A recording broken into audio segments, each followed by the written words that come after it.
There's an ancient legend that's told among the people that live in the Andes Mountains. It's about two different mountain tribes, those that live on the top of the mountain and those that live on the lower part of the mountain. These two tribes are enemies and they never get along with each other and they're constantly at war.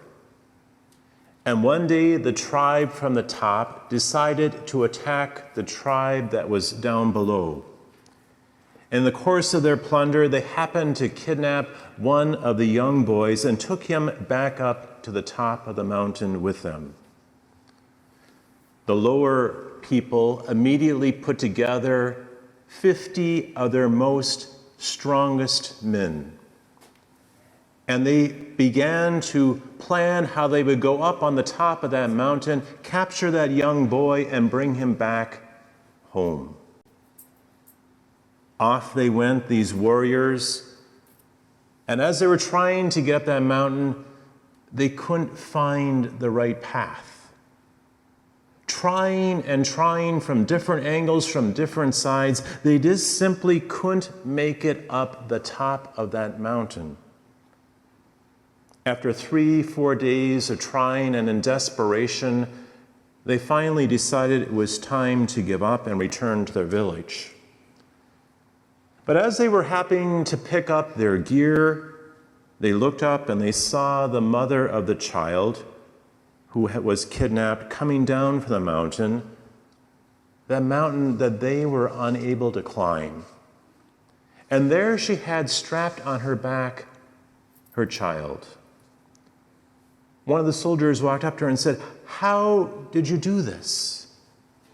You succeeded where 50 of the most capable people of this village failed. How is that possible?" And that woman, she shrugged her shoulders and she said, "He was not your child. He was not your child." Whenever we give life to anyone, we can do things that other people cannot possibly do. We can do things that people can't understand. Whenever we give life to another person, we're connected to that person forever. For the giving of life forms a bond that time can't even break apart. Mothers know this. Mothers know this well because in the most fundamental sense, they give life to another. But every one of us here is connected to others. We all give life in some way to other people. And that connection comes by the way we live our life. Life can be given in an unequal way. Think of the relationship of a parent to a child. The parent gives much more to the child. Think of the relationship of a teacher to the student. The teacher is constantly giving life to that student to help them to learn. Think of those who are older than us, more wisdom that they share with the young people. Our life, it can be given in a mutual way. Think of spouses giving life to one another. Whenever life is given, connections are formed, and those connections are essential for us. Because when life is given and connections are formed, two things invariably emerge: worth and sacrifice.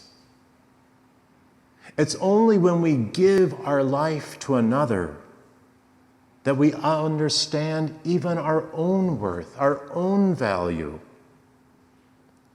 It's in the process of being connected to others that we see who we are and what we truly value in life. And it also leads us to sacrifice. If we are connected to others, we feel their pain. When others to whom we are connected make bad decisions or in danger, we suffer with them. We feel, in a sense, what they're going through, what they're dealing with. That's why mothers worry so much. I know my mother worried constantly about the things I did. And friends, too. That's why they mourn. When someone whom they're close to is in trouble or danger. Because once we begin to love someone, it's only a matter of time when we'll also suffer with them. Once we're connected to someone, we will in time will also be hurt. Both work and sacrifice flow from those connections, the support of us, the connections that come from life that's shared. And that's nothing new. It's our experience.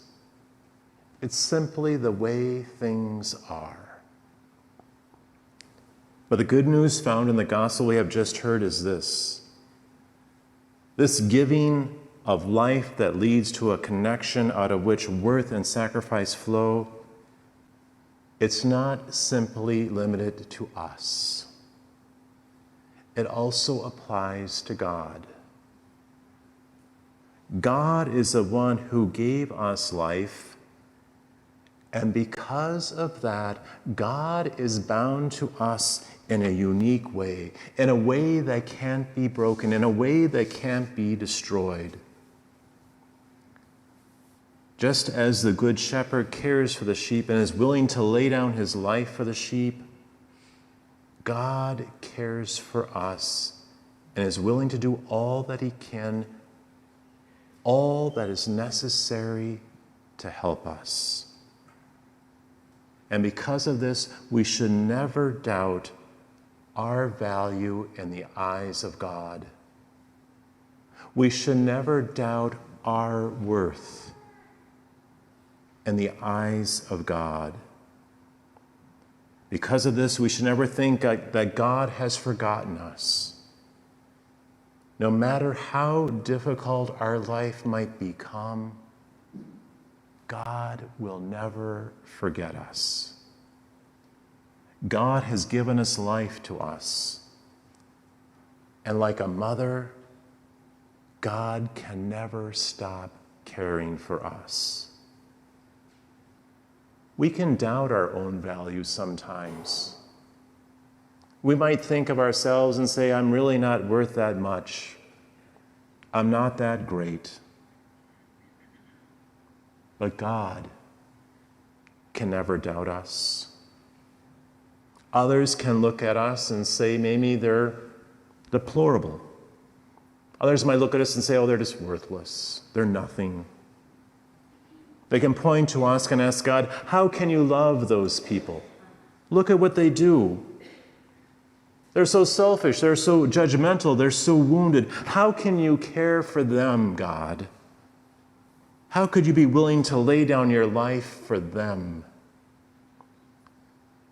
But to that question, God simply shrugs his shoulder and says, they're not your children, they're mine. We are God's children. And because he is a good shepherd, God will lay down his life for you and for me.